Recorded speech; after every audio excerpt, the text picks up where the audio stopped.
Now we've all the bits fitted there now, it's looking not so bad.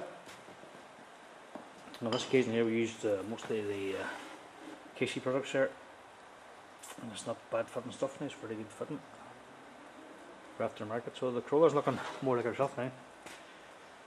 So that's her pulled and panelled, and we rubber sealed one here. So everything fits fairly good now, and the next step now should be off to paint, the paint shop, and this will be primed and painted, and metallic red paint.